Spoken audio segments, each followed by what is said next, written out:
All right, thank you everybody for being here. I know folks will be filtering in the beginning of this talk, and we're so excited to have people.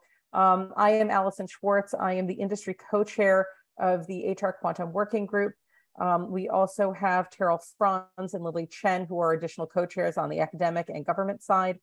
If you're not involved with the ATARC's Quantum Working Group, we ask you to reach out. We'd love to have more folks engaged, but we are really excited about our quantum speaker series, and we are so lucky to have George Thomas here today. George is a thought leader and an advisor to public and private sector organizations. He currently serves as the Chief Innovation Officer at Connected DMV, which is a nonprofit regional collaboration across Washington, D.C., Maryland, and Virginia. Its participants include local jurisdictions, federal agencies, industry, community, and academia who work together to advance top priorities and generate economic development.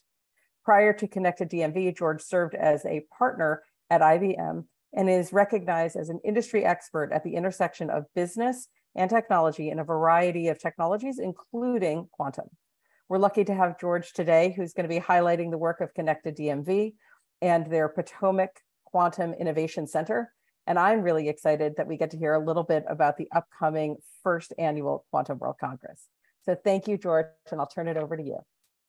Thank you so much, Allison, and thank you to ATARC for this invite to kind of share some of the work that we've been doing. I did have a chance to look through some of the previous ATARC content, and I will apologize, this is not going to be deep in the technology. This is more about ecosystem building. So from that perspective, let me kind of go ahead and get started. I have a few slides, but as with all of these things, if folks have questions, please feel free to jump in and guide and direct it anyway. Discussions are always welcome. So as Allison mentioned, I'm George Thomas. I serve as the Chief Innovation Officer of Connected DMV. I'm not going to go into my background. It's available on LinkedIn. And let me just dive straight into the content itself. So to expand on what Allison said about what Connected DMV itself is, we are a not-for-profit 501c3 based out of the greater Washington area. We were envisioned about 5 years ago, the DMV standing for DC, Maryland, and Virginia, to kind of be the entity that breaks down silos and tackles big economic development-driven programs that is based in the greater Washington area, but really is tackling and making solutions that is useful for the whole world and for our nation, as it were. So Connected DMV is cross-sector by design. So at our table, at our governing board, and across our functions, we have government, academia, industry, and community equally seated in how we build ecosystems. And this is kind of shown by one of our major efforts, which we do, which is called the Regional Economic Development Strategy. So we lead on behalf of the Greater Washington region across the 24 local governments, the 2 states, a piece of work to align economic growth, equitable economic growth between public sector, industry, academia, and business. As you would see from some of the notes on the screen, when you talk economic development, it is not purely an EDO function within public sector, whether it's at the local jurisdictional level, the state level, or at the federal level, but it includes other parts of the public sector, including planning, which tends to look 20 years ahead at communities. But then you look at what really moves the needle for economic growth. Industry and business is a very, very big part of that, but traditionally, in most ecosystems, are not directly integrated into the community directly.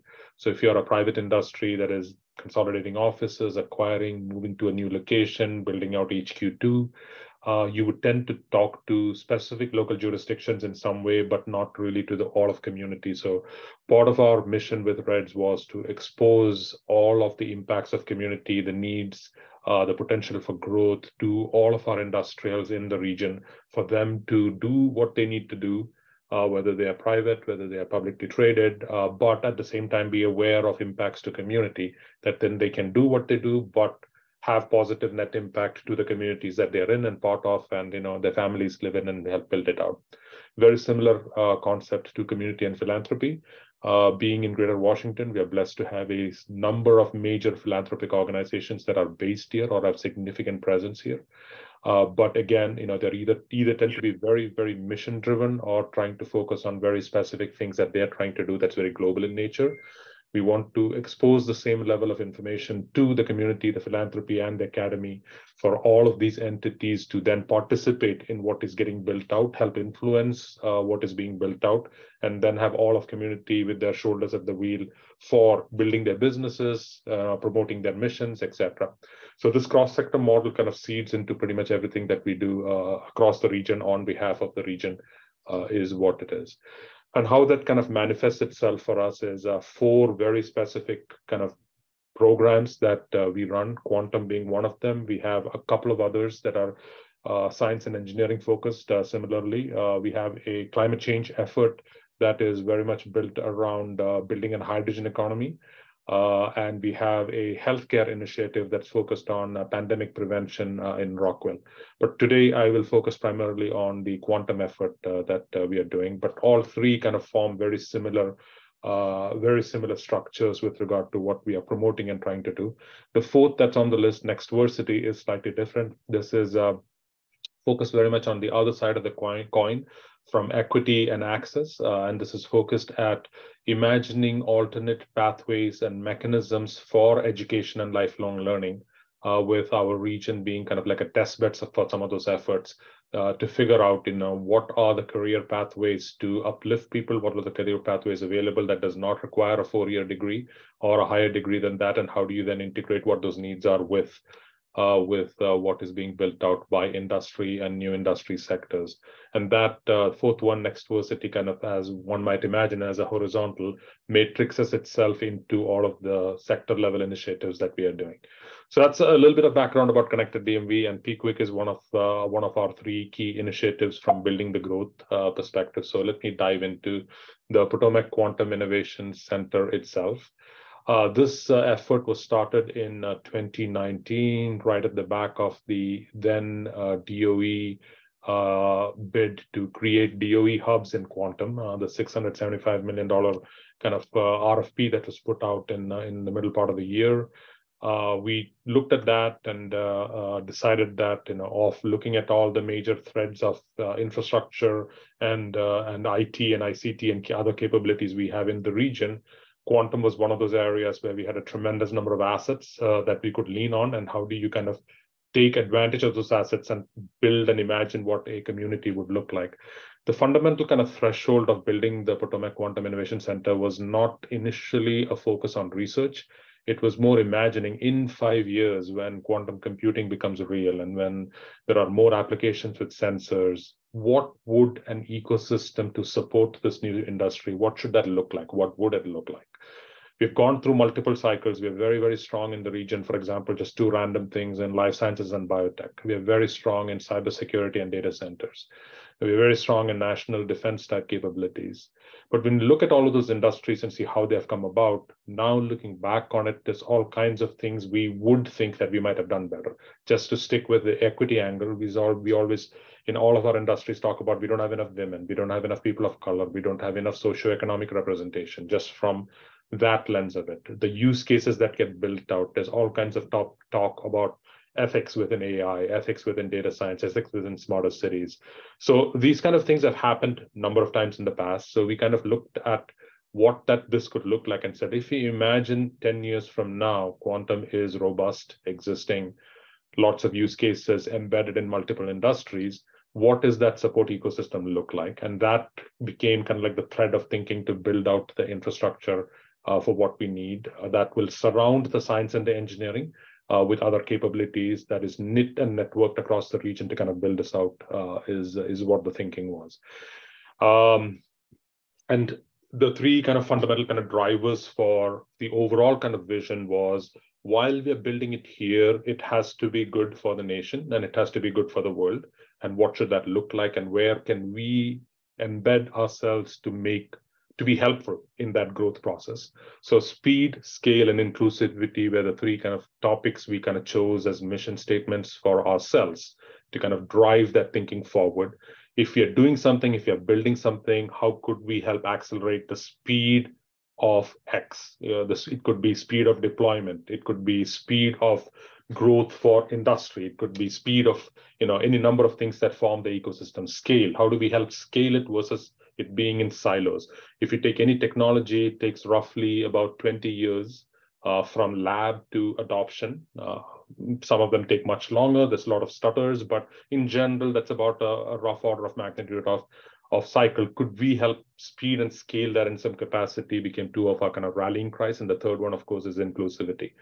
And that kind of expands into all number of things that I will talk about in a little bit. So this was really kind of like the vision point, seeded in Greater Washington, but really built in collaboration with other similar efforts around the world, talking very closely to many other regional efforts that have happened in other parts of the world, to both draw lessons as well as to kind of help each other kind of build out what this looks like, has been the kind of ambition from the very beginning. And I'm pleased to report that we have not only like very strong and deep relationships with other similar efforts within the country, but very many of them internationally in other parts of the world that are trying to do similar things and trying to kind of align what we are focused on versus what everybody else is kind of focused on as well.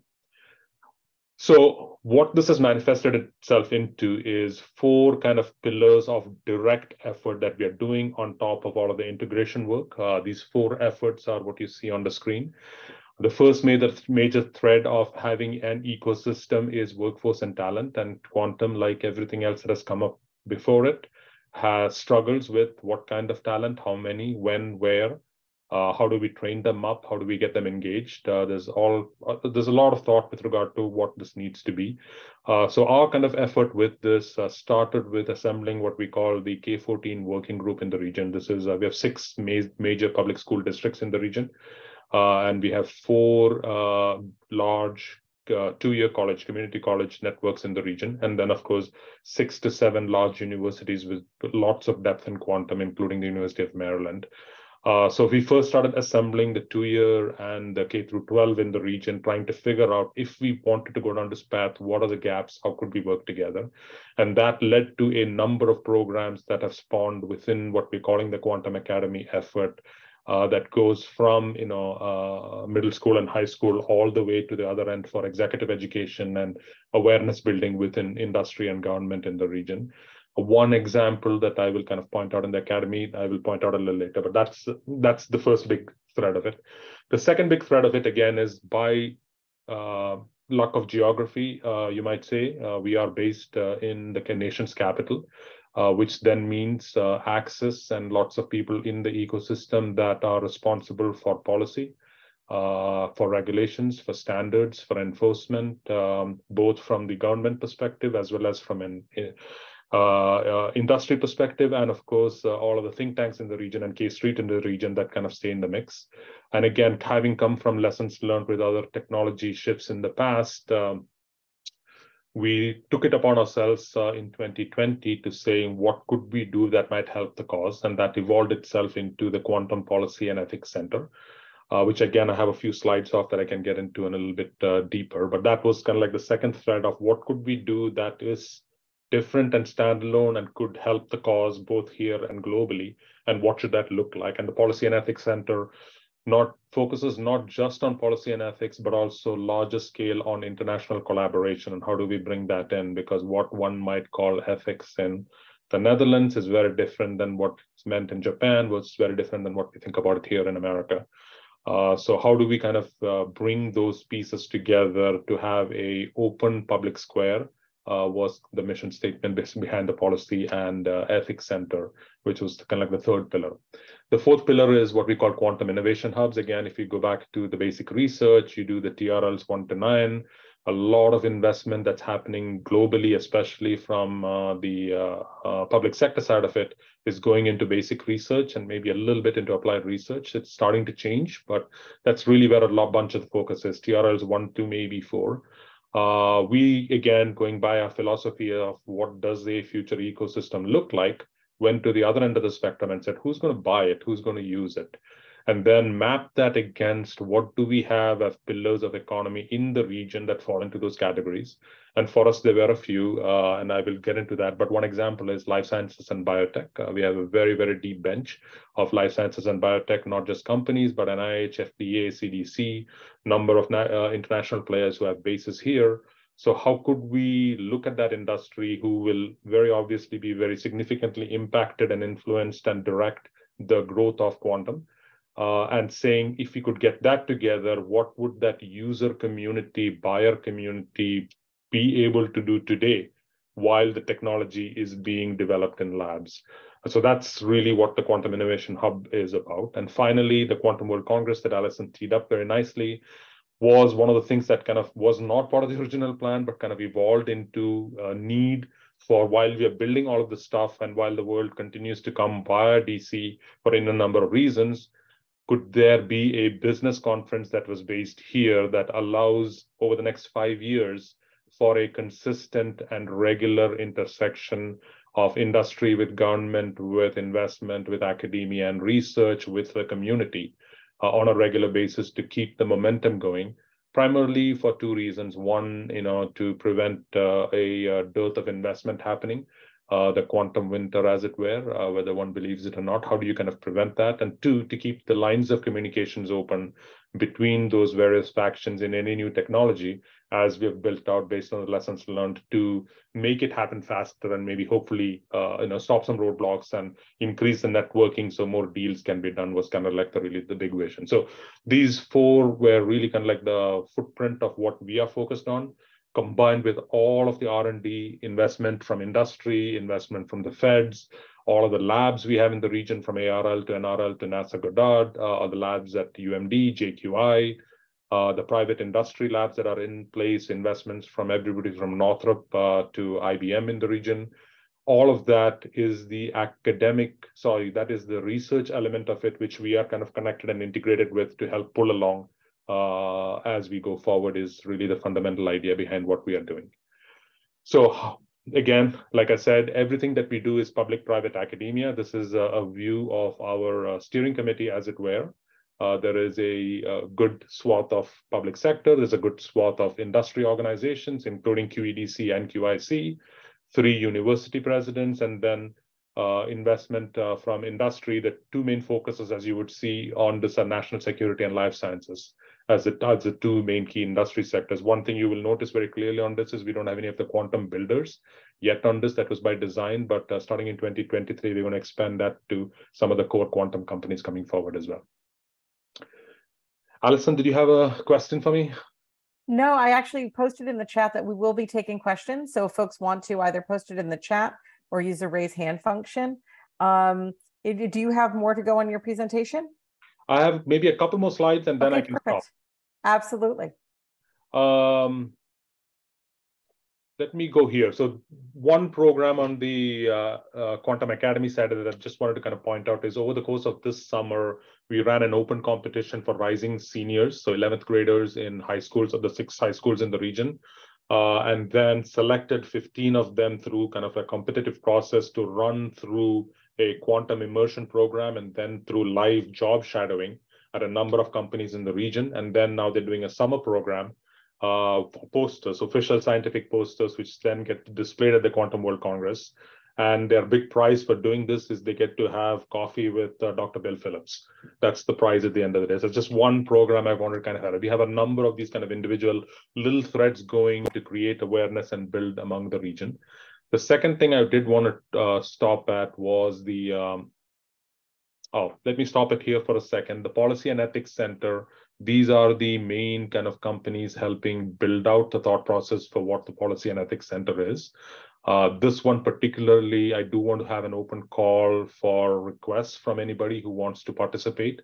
Please just drop me a line and we can kind of get you engaged. There's many work streams underway under the Policy and Ethics Center. The team is pulling together a white paper, which will be presented at the Quantum World Congress. We had a hybrid global meeting on the 27th of October to kind of run a few things. I think some of you I recognize names might have participated in that session. But the vision for this is we will set this up for a big announced at the Quantum World Congress, but then in 2023 kind of establish a physical kind of location for this to move forward with the scope of what we have, which is essentially kind of like a global public square for this. And let me kind of stop at the last one, which is the Quantum World Congress. This again is 2 main days, 29th and the 30th of November and the 1st of December at the Ronald Reagan building. There is a pre-day on the 29th, which is primarily boot camps. There is a startup pitch competition.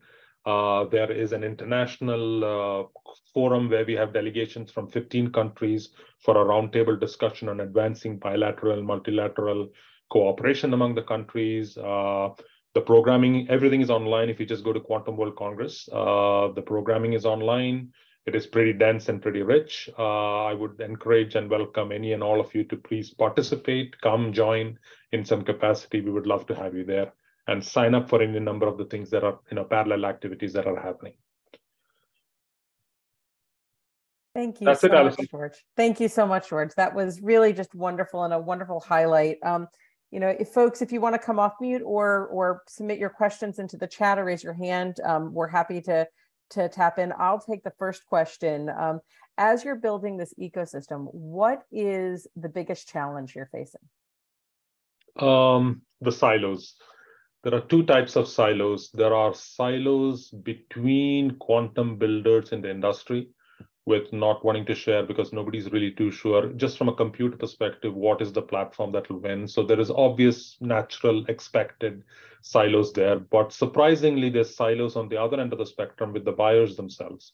So the people in healthcare, the people in financial services, not wanting to talk to each other because they think whoever crosses the threshold is going to win the Holy Grail. But we know that that's never how science and technology works. That's been a little bit of surprise, but challenges on both ends. And then the other layer outside of that individual sector level silo is national security, export controls, geopolitics. There is a lot of fear, uncertainty, and doubt between countries, across countries, coalitions that are formed between countries. And that's also a little surprising in one way, not surprising because of the press that's going around it. But, as I think President Biden said, quantum is truly one of those things that needs to be global. And I don't think it's going to be, just done in a lab or one country is going to have something that is just so unique. I think collaboration would lend itself to speed. So the silos is the one answer I would have, Alison. Awesome. Thanks so much for that. Any other questions from the group before I take the next one? I could ask George questions all day. Marvin, you came off mute. Yeah, okay. I get with quantum sensing and quantum communication, we kind of have a vision or we know where that's going. With regards to quantum computing, nobody knows what horse is going to be in the lead. I won't say win because I got a feeling there'll be several winners in a decade from now. But how do you prepare this ecosystem, not necessarily knowing who the front runners will be 5 to 10 years from now?